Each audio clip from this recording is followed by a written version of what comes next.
ṣẹlẹ̀ àti rí òkodoro ọ̀rọ̀ ìdí tí àwọn caliphate ṣe sọ wípé second term president Bola Ahmed Tinubu kò gbúdọ̀ wáyé ọ̀ràn ni fún wọn. Ṣé mo epo ti tó bí fídíò bí méjì mẹ́ta tí mo ti ń béèrè pé òkè kí ni nǹkan gan tí president Tinubu ṣe fún àwọn nádánà tọ́nẹ́lá kò gbúdọ̀ padà wá second term ẹ̀ ó dangerous fáwọn àtẹ̀padà wá rí àṣírí o ẹni láti farabalẹ̀ kẹ́ gbọ́ dáadáa. Tinubu will run for a third term if his health permits him. Former secretary to the government of the Federation, SGF, Bashir Lawal, has claimed that President Bola Tinubu could pursue a third term in office if circumstances allow it.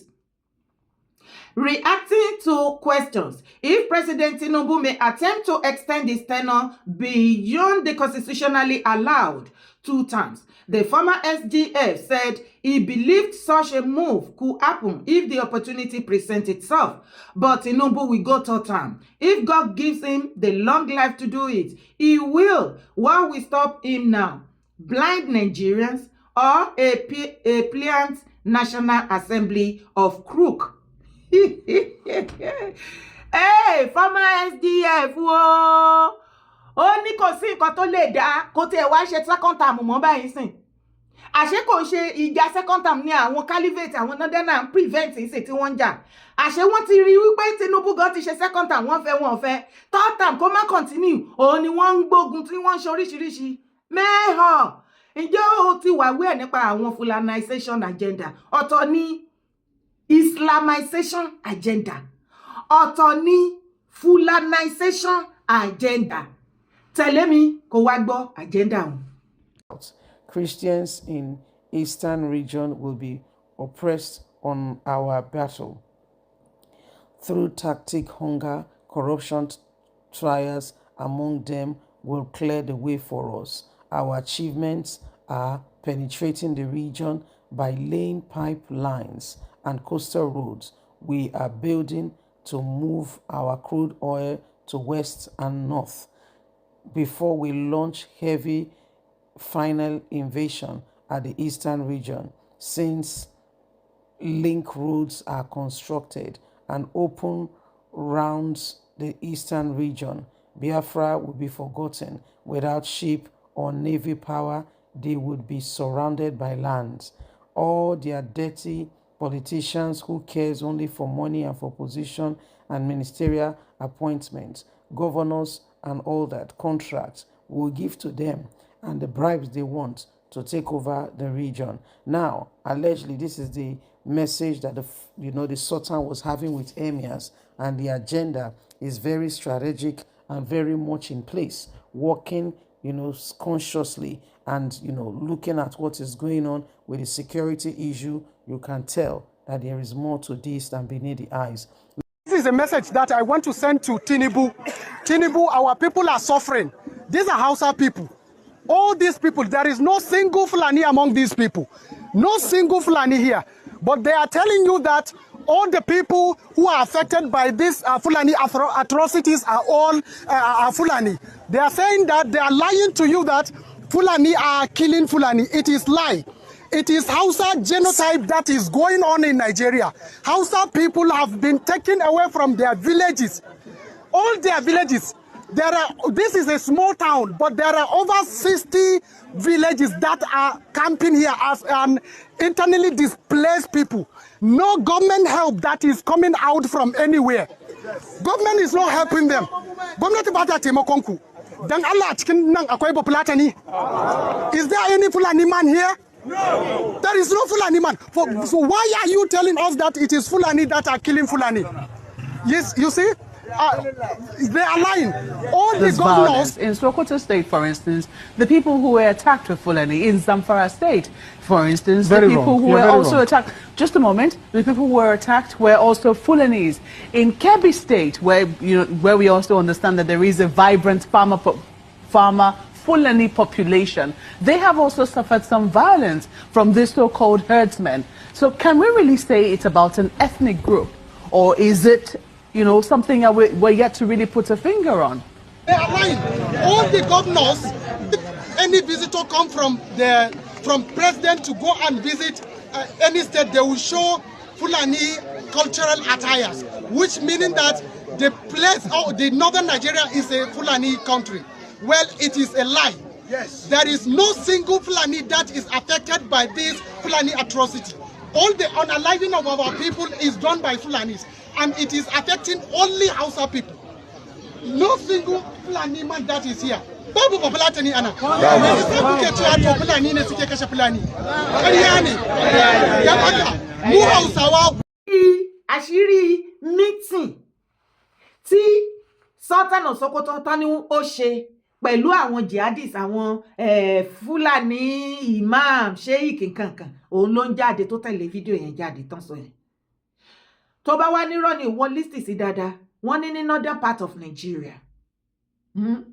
Àwọn Christian tó wà ńbẹ̀, àwọn máa oppress wọn pa. Ṣé wọ́n ti oppress wọn pa báyìí? Ṣé wọ́n ti oppress wọn pa? Lẹ́yìn oppressor, kí ló tún gbọ́ tán náà máa ṣe fún wọn? Hunger, wọ́n fi ebi bà tí wọ́n jẹ́. Ìgbà tí wọ́n fi wọ́n sí post kankan, kò sí any political post kankan. Bẹ́ẹ̀ àwọn ni wọ́n ní àwọn Fúlàní bá ní ilẹ̀ Haúsá tẹ́lẹ̀tẹ́lẹ̀ kó tó di wípé wọ́n fi ọgbọ́n ọ̀rọ̀ ẹ̀sìn àti oríṣiríṣi ọgbọ́n ẹ̀tànjẹ tán fi wọlé sí wọn lára tí wọ́n fi pa wọ́n run. Ẹnu ìgbà tí bàbá Tinubu débẹ̀ sí ni Fúlàní ṣe lẹ́nu ọ̀rọ̀ tí wọ́n dìde díẹ̀díẹ̀ tán lè speak out. Wọ́n ti oppress wọn pa. Jíjẹ emir, wọ́n jẹ́ káúsá jẹ emir mọ́. Nípa pé bíyà political post, gbogbo post pátápátá Fúlàní ló ń ẹ̀dẹ̀. Everything tó bá ti ní pé leadership dání ní northern part of Nigeria, hardly lè fi máa rí Haúsá kankan bẹ́ẹ̀. Fúlàní ni wọ́n kó sí gbogbo ẹ̀ pátá látòkè désàlẹ̀. And that is one of their agenda. Òun la ṣe ń rawọ́ ẹ̀bẹ̀ sí gbogbo ọmọ kóòtù Àjíire original wípé ẹ jẹ́ agbọ́mọ tinú wa. Ṣé ọ̀nà tí àwọn wọ̀nyí ẹranko wọ̀nyí ọmọ ají mú ìtọ̀ màlúù yìí tí wọ́n gbà tán fi penetrate tí wọ́n fi finish àwọn Haúsá? Ọpẹ́lọpẹ́ bàbá Tinubu, ẹnu ìjọba yìí báyìí ni wọ́n fún àwọn ẹ̀yà tó kù, àwọn ethnic tó kù ní ẹnu. Ẹgbẹ́ ilé ṣe rí táwọn Haúsá ṣe ń lè sọ̀rọ̀ kó tó di wípé bàbá Tinubu become president. Fídíò mélòó ló ti rí tí Haúsá ti ṣe síta tí wọ́n complain bí wọ́n ṣe complain lẹ́nu ìgbà tí bàbá débẹ̀? No, bí wọ́n rẹ́. Here we are. Ṣé àdèmálájú kalẹ̀ tá máa gbà sí wọn lẹ́nu? Ẹ rí àwọn Fúlàní wọ́n wá fẹ́ wa láya àbí wọ́n fẹ́ wa lọ́kọ, kì í ṣe pẹ̀lú ìdùnnú wọn, because they have plan. Wọ́n ní agenda tí wọ́n fẹ́ ṣe. Àwọn òde kì í wọ́n ìnà ọ̀rì pẹ̀lú agenda wọn. Àwọn òde ní gbàgbé àwa là kì í pẹ́ kò ń pẹ́ wa ta fi máa ń gbàgbé nǹkan tí atẹ́gùn bá ti fẹ́ sí Yorùbá ti gbàgbé. Ẹ wo iye ọdún tó tẹ̀kí wọn kí wọ́n tó finish àwọn Haúsá. Tẹ́lẹ̀ rí gbà tèmi kéré, ilẹ̀ Haúsá la máa ń gbọ́ ní northern part of Nigeria. But lẹ́ni ṣe gbọ́ nǹkan kan nípa tangible nípa Haúsá mọ́ àfẹnu ìgbà tó ṣẹ̀ṣẹ̀ tún sọ̀rọ̀ yìí. Tó bá tún fọ́dà láti gbọ́ gbogbo fídíò yẹn, wàá rí táwọn Haúsá gan ti fi gbé ta. Wọ́n ti fi gbé ta. Wọ́n jẹ́ kó yé wípé there is Hausa genocide, Christian genocide nìkan láyé ń gbọ́ tẹ́lẹ̀tẹ́lẹ̀. Wọ́n ti fi Hausa genocide sí nígbà tí Christian genocide ti cast. Gbogbo àgbáyé ti mọ̀ wípé àwọn Sultan headed by Sultan Fulani Caliphate, àwọn ISWAP, àwọn Boko Haram, gbogbo wọn, àwọn ni wọ́n pa Christian tọ́nà fẹ́ eradicate gbogbo Christian tó wà ní northern part of Nigeria. Òun ni gbogbo wa rí ẹ̀rí bí ìlú Amẹ́ríkà bọ́ ṣe ń bá wọn pò mẹ́. Lẹ́nu ọjọ́ mẹ́ta ni referendum gbogbo wa lámọ̀ tó bọ́ síta. I think it's about between 5 to 8 people nínú family òun ni wọ́n pa, tó ń rawọ́ ẹ̀bẹ̀ sí American president pé kó má jẹ́ kán pa òun. Wọ́n fẹ́ wipe out gbogbo Christian tó wà ní north. Wọ́n fẹ́ kí north jẹ́ kìkìdá Islamic. Tó bá wá jẹ́ wípé lóòótọ́ tí gbogbo north bá become an Islam, ṣé ìgbésí ayé á dùn? Ṣé á rọrùn jù báyìí lọ? Ṣé kò á ké bí eku? Ṣé ìyá ké bí ẹyẹ? Ṣọ́mọ ènìyàn á fọ̀n bí ọmọ ènìyàn? Ṣé economic problem á wálẹ̀? Insecurity á dohun ìgbàgbé? Ṣé àlàáfíà á jọba? Ìwọ àtèmi mọ̀ wípé irọ́ ni gbogbo nǹkan tí mo kà kalẹ̀, kò sí kankan tó máa rí ń bẹ̀. Tó bá ní irọ́ ni mo pa, wẹnu lẹ̀ kó wẹnu kọ́. Wo another part of Nigeria of today, kí àwọn Fúlàní tó rinlẹ̀ kọ́ tọwọ́ wọn tó teku kọ́ tó di wípé wọ́n hijack everything mọ́ every other ethnic lọ́wọ́ ní another part of Nigeria. Náà ti dùn gan-an fáwọn tó lọ ń gbé bẹ̀. Àwọn northern part of Nigeria sweet tẹ́lẹ̀. Kò sí wàhálà until ìgbà táwọn people ti ẹsẹ̀ wọn rinlẹ̀. Ẹ wo nǹkan tó ń sọ northern part of Nigeria dìlé ni. Tó bá gbé èèyàn kan tó bá sọ pé òun lọ sí north báyìí, ọkàn ẹ̀ máa kó sókè. ṣé ìgbésí ayé tó dáa nìyẹn? Gbogbo nǹkan tí mo kà kalẹ̀ pé ṣé tí wọ́n bá tẹ̀ wá fulanize àbí islamize in other part of Nigeria, ṣé àwọn nǹkan yẹn máa ṣẹlẹ̀? Wo àtẹ̀mí mọ̀ pé kò lè ṣẹlẹ̀, torí Saturday tó bá máa gbé ni Friday láti rí fìrìfìrì, àbí mo parọ́? Tó wá lọ fi wo gbogbo àwọn country tó jẹ́ kìkìdá Islam ni wọ́n ṣe, ojoojúmọ́ ogun ni wọn, aráàlú ò gbádùn, wọn ní life, modern slavery non practice pẹ̀lú wọn.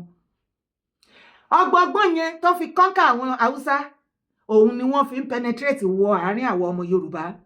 Ó la ṣe sọ fún ẹ̀yin ọmọ Yorùbá tẹ́ ń ṣe ẹ̀sìn, ẹ fi ìfẹ́ kún, ẹ fi ọpọlọ kún, ẹ má sọ ọpọlọ nù torí ẹ̀sìn.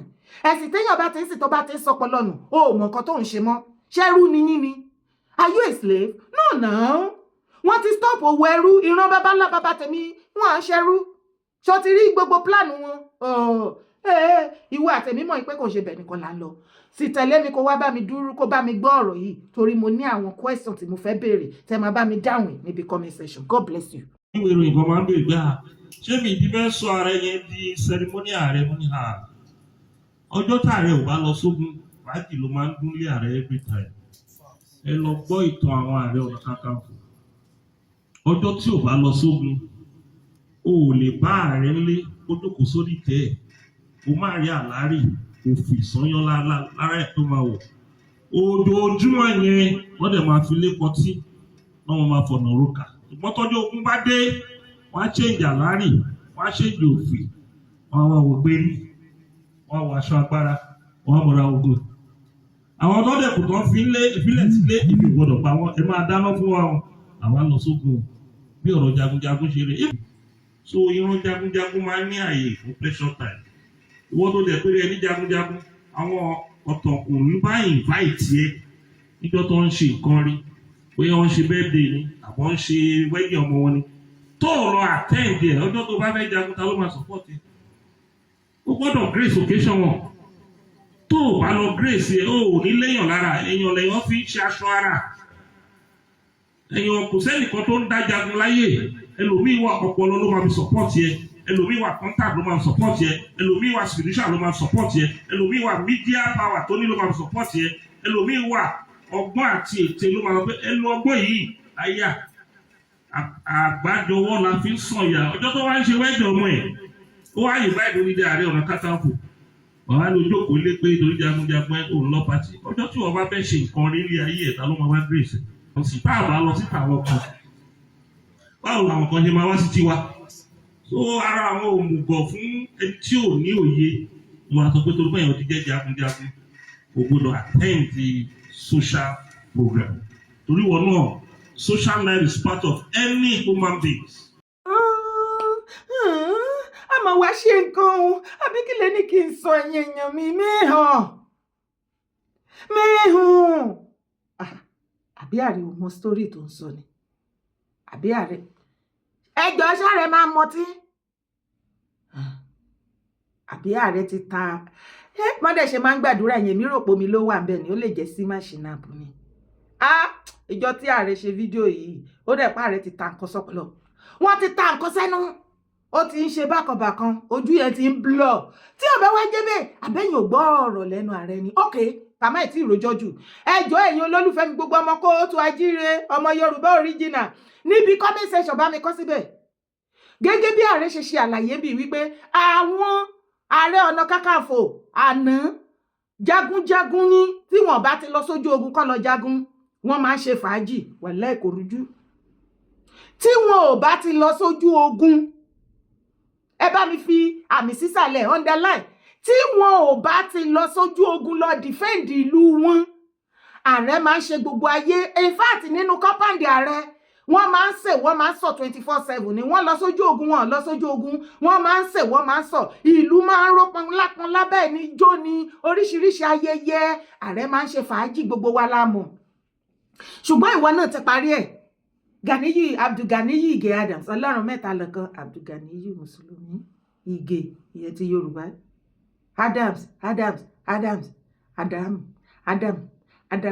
Adamu ẹ̀mélòó ni mo pè ẹ́? Ẹ̀mẹ́ta ni. 3 in 1. Ṣé Ọlọ́run 3 in 1 tí Ganiyi Ige Adams ń sìn, ṣé kò tó farati, kò tó gbójúlé, kò tó fẹ̀yìntì? kó ṣàánú ọmọ kóòtù àjíire. Mo ní ìbéèrè ní o.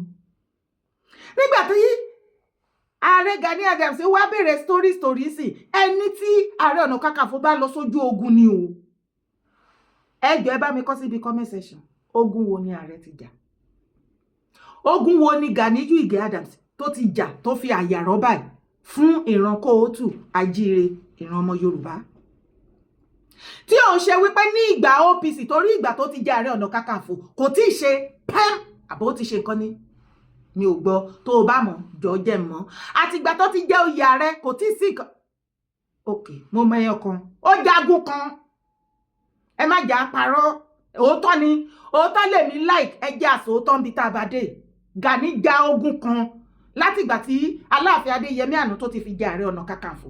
Ogun èwo bàbá ọba Ọ̀yọ́túnjí ó tọ́kúlà. Ṣé ẹ ti gbàgbé pé àwọn boys OPC faction Gani àwọn boys Gani àwọn ni wọ́n fi lóko lọ fún bàbá wa Aláàfin Ọ̀wádé tí wọ́n fi bàbá ọba Ọ̀yọ́túnjí tó fi ṣọ̀run àjìjà tí wọ́n fi ẹ̀jẹ̀ tó fi ṣètùtù wọ inú pálásì. Àwọn ọmọ Gani ló fògùn lù ú. Ṣé kò tí ìjagun nìyẹn?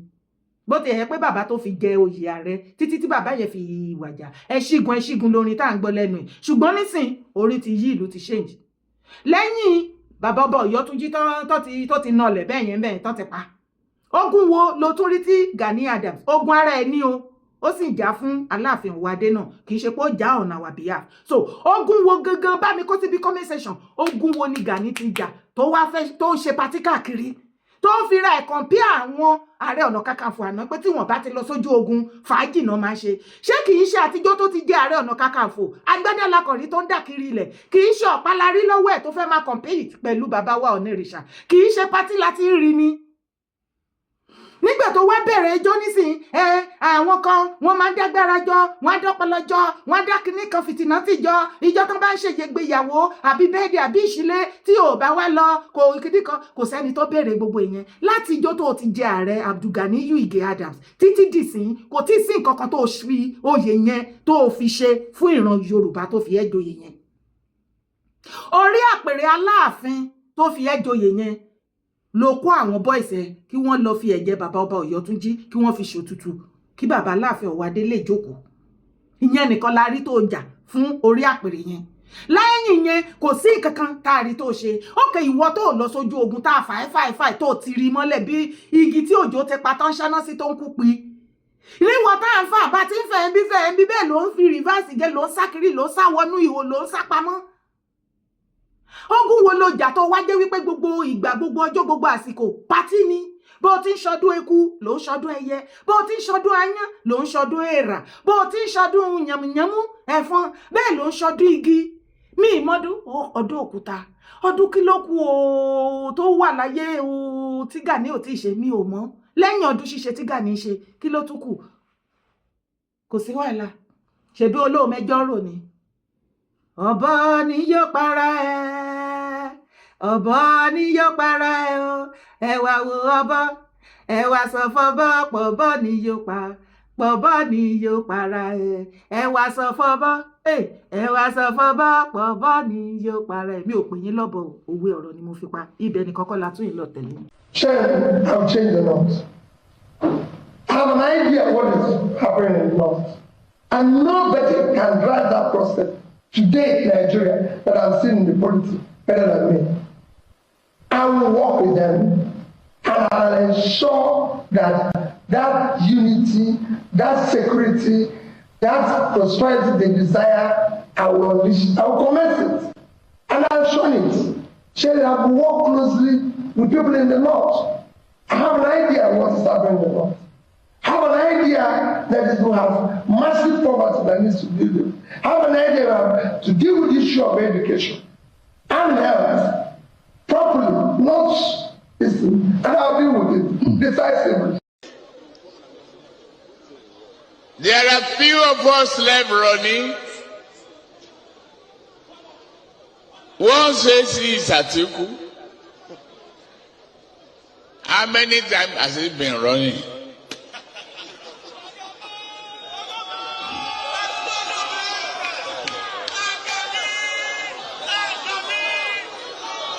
always on the run. He's always on the run, and he's tired. Tell him to go and sit down.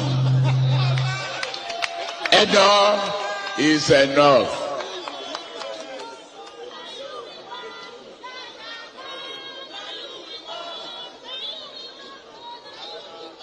The other one, that one, I think na statistic we go chop.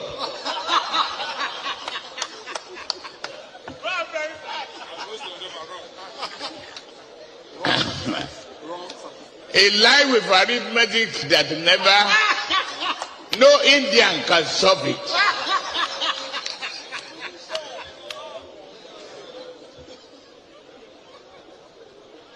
To mention his name is a disgrace to myself.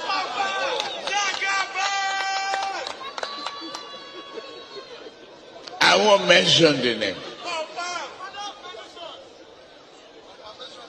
Wrong arithmetic, wrong statistics, warehouse economy, and that's not what Nigeria needs.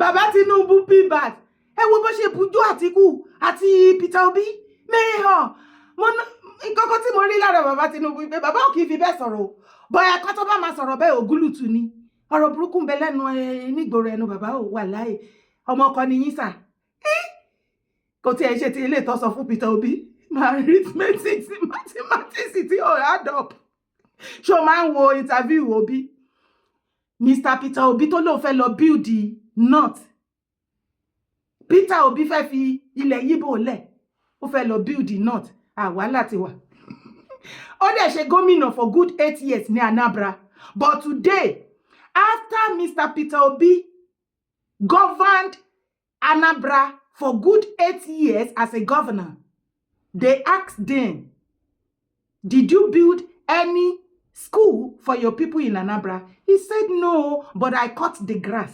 Okay, they further asked them, what are the agenda? What do you have to offer Nigerians in 2027? Sorry, if you become Nigeria president, how are you going to solve electricity problem?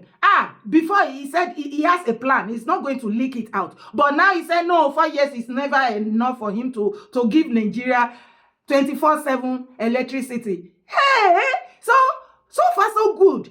There is nothing, absolutely nothing tangible from his interview that he has to offer Nigeria if eventually become a Nigeria president, including Atiku. The only thing all of them are going there to do is to remove Tinubu. That is the only agenda they have. Hey, my Igbo people. Biko, I dey beg all of una. May una draw this man enter house. May una lock door for Ramu. Because this man go finish una. Okay. I may be arrested for speaking the truth. Former Chief Security Officer to late Head of State General Sani Abacha, Major Amsat Al-Mustafa, retired, has said he may be arrested for speaking truth about Nigeria state. Every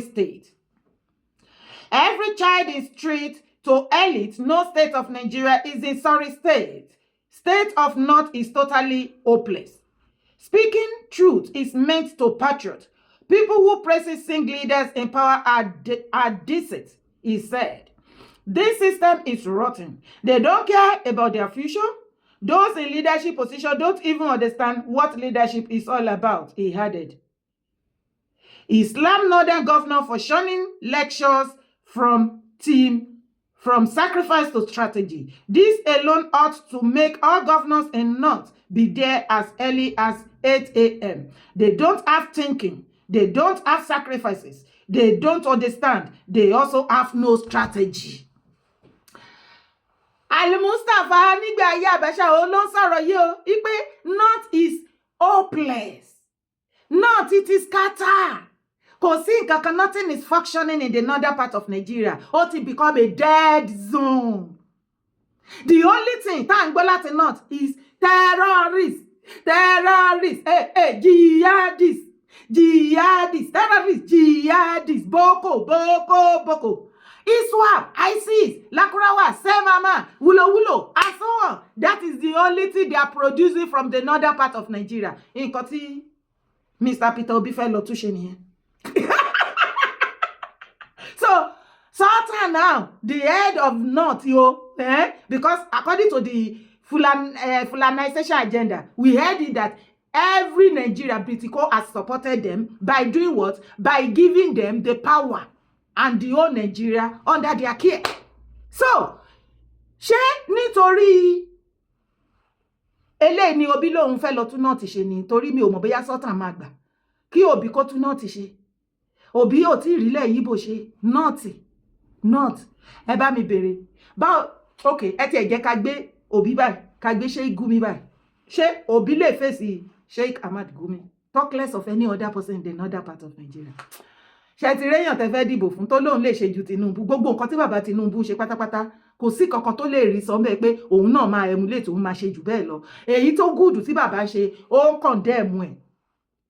Iná electricity ó ti jánu ó máa ṣe ìgbẹ́ ló mú calculation gbogbo country tó ti Palestine Afghanistan gbogbo country tó ti I don't know mi mọ nǹkan tó máa I don't understand this man sometimes whenever he's talking. Do you understand him? Because he will be parabolating as if he doesn't even know what he's saying. Because I don't understand. He will promise in Nigeria 4 years electricity. Now you have come out to tell us that 4 years will never be enough for you. In fact, 100 years can never be enough for you. That means to say 1% of what President Bola Ahmed Tinubu is doing in his government now for the whole Nigeria, you can never do 1% of it. Hey! Okay now, and if you look at the way things are going in Nigeria, pẹ̀lú Baba Tinubu, ẹ rí pé bẹ́ẹ̀ ni wípé South gan ni Baba really kọjú mọ́ gan tó ń ṣe many things. Southern part of Nigeria. Ẹ wá dẹ̀ sọ wípé kìíní ẹ má jà àhọ́lá ọ̀bọ̀ ẹ̀yin èèyàn mi mo tún yìí tún sọ no matter what anything ẹ má jà dọmọnù pẹ̀lú mi ìwé. Àwa la ní sí ẹ̀sìn ẹ má jà fi kìíní dúdùn kahọ́ra dé egun. I'm pleading, I am begging. Ẹ jọ̀ọ́ nítorí Ọlọ́run. God bless us as we do so. Orúkọ tèmi ò yí padà. Yèyé Darako owó èkókókó. Akéde odò àwọn. Ó ní mò ń jẹ́ má gbàgbé láti bá mi subscribe. Tí o ti bá mi subscribe, bá mi sọ fáwọn ọmọ mi colleagues ẹ̀ ń bíṣẹ́. Ẹ bá mi subscribe. Kí ló dé? Ẹ fún mi ní support now. Thank you for your comment, for your like. God bless you. Bye for now.